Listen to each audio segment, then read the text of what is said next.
If you don't know how to do a carnivore diet or a keto diet and you're struggling and you just need some basic tips, let's get into it.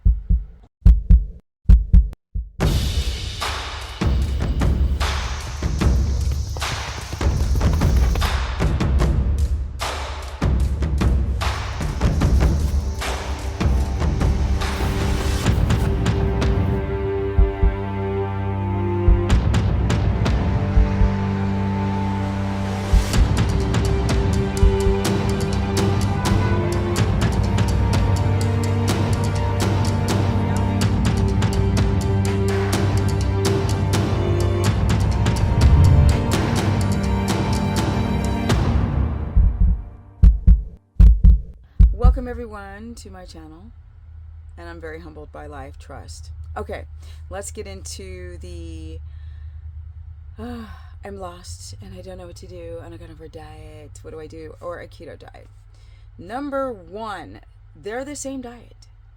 Don't get it twisted. The only difference is one, people are eating plants, and the other one, you're not. But then people start eating plants and calling it carnivore. So let's just call it keto, because they're pretty much the same diet in the context that you are trying to drive ketosis. What is ketosis? It's a freaking miracle.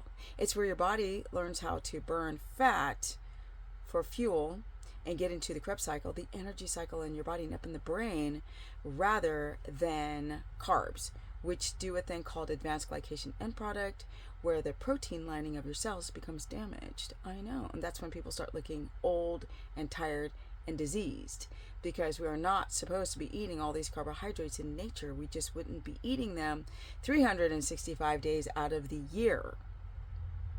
So carnivore kind of makes sense, but then it doesn't, because there is these seasonal plants which give us prebiotic fiber, which ferments and turns into a short chain fatty acid, which helps heal the gut, which you're not getting with carnivore. And if you go too long, not everyone, but a lot of people are developing low diamine oxidase, which is an antihistamine. So they're getting worse on carnivore after a while. So everybody in the beginning, just like doing the HCG diet, they're like, oh my God, I feel fabulous. Or like the vegan diet, oh my God, I feel fabulous. And over time, okay, those imperfections, the hype of it goes down and reality sets in.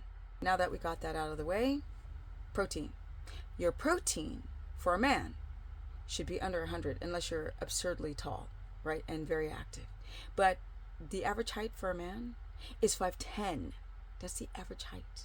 So between 5'9" to about 6'1" or 6'2", your protein should really be under 100 if you're active. You don't need more.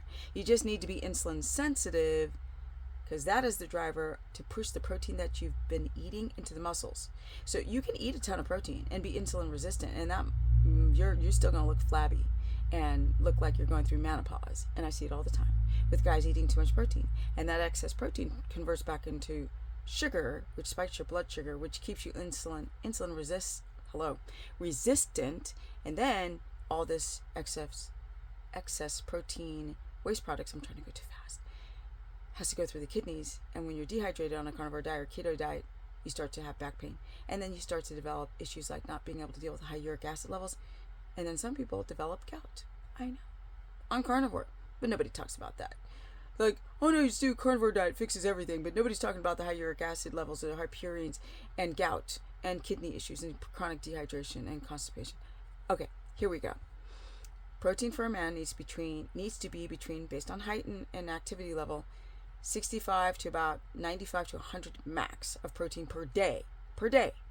And I mean total molecules, not weighted protein. I'm not talking about weighted protein Europe or other parts of the world.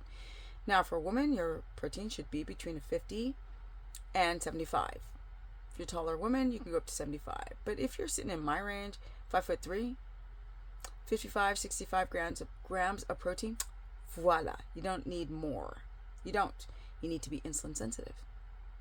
You need to get that blood sugar balance and your ketones up, because if you don't get the blood sugar and the ketones in the right ranges, you're going to have problems. A lot. Like energy problems and thyroid problems and adrenal problems and blood sugar problems. It's a hot mess. And then hormone problems, ultimately, with your thyroid and your sex hormones. Yeah. So Those are the protein parameters, but everyone is different, so don't take it like it's etched in stone. Next, them fats got to be real high. Notice how carnivore and keto are the same thing. Fats and protein, most important part of your diet.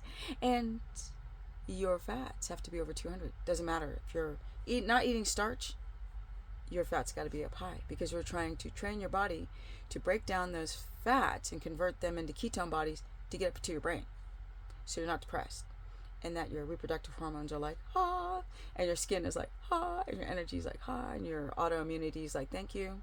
Yes, over 200. So it's around 200 to 350 depending on size, activity level, male, female, all of that matters. So that's why when people are like, well, exactly, I'm like, well, there's no exact, you have to experiment, but more precisely, that would be through a consultation. And yes, I do them, and that's how I make my living. So for those who are like, oh my God, you're trying to make a living, I'm like, yes, I am. Otherwise, I'd be taking care of the fact that I'm struggling out here by myself with my horse that just died and trying to keep my mom happy. Yes, but at least I love it, so we all benefit. I love it, the people love it. Voila. Now, and I mean the horse in that intro, my fur baby husband, child that I love more than anything on this planet. Yes, I said anything. Yes, the love is still there. Now, vegetables. On a carnivore diet, don't call it carnivore. Just don't waste your time. If you eat like 3 bites of vegetables once a week, just call it keto. Just ride the line of carnivore. Eat your avocado, get your potassium in, which is another thing. Avocados have just absurd amounts of potassium. When you don't have it, when I don't eat enough avocado, my face starts twitching. I start getting the muscle twitches, not cramps, but twitches. That's a sign of low potassium. If you can't eat an avocado, you're going to try potassium citrate. Can't do citrate, bicarbonate, or gluconate. And you can only experiment to find out which one that you're not having a histamine reaction to, because some people react. Most people don't. Now, vegetables. You only need to have about a half a cup a day, once a day, to get that prebiotic fiber like asparagus and leek, spring onions, the green part, stuff like that. Artichokes get a little high on carbs, so be careful. But those are prebiotic fibers without having to do resistant starch, which fracks people's gut up. Don't do that. Don't overhyped, touted nonsense that actually can gut bust people. I know. Now, what else? Your electrolytes. All right, part 2 coming, cuz I gotta go. I just talk too much. Electrolytes. You have to balance your electrolytes. Sodium, potassium, magnesium, water. You don't have to worry about calcium, men.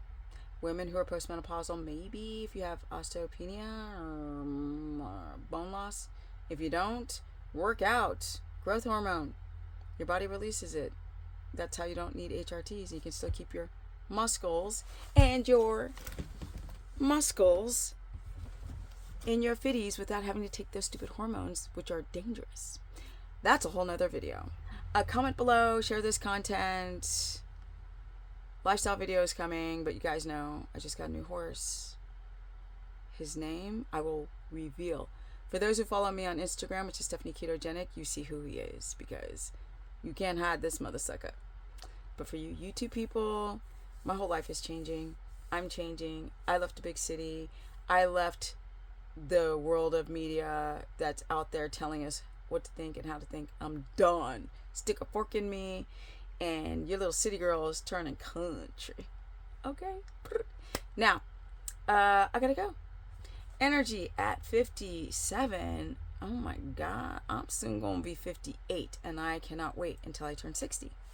Because I want to show women you don't need to be on a bunch of hormones that jack you up. Yes, blood clots. Women cannot take hormones. Yo, we can't. We are too sensitive. Okay, and testosterone, no. Forget about it. Okay, or hormones in context, but really, the hormones are dangerous. Don't take them for hot flashes, people. Fix your adrenals. Get rid of the histamine. Hydrate the body. That's why you're flashing. And you're stressed out too. And I'm out. Energy. Now, if you guys need a consultation, you can go to stephanieperson.com and book a consultation, because I got this. This is what I do, and I've done it for a long time.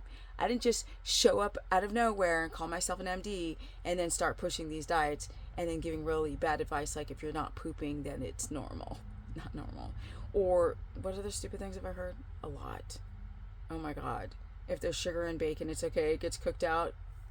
I cannot. I cannot. Have y'all gone to IHOP and eaten their bacon and it tastes sweet?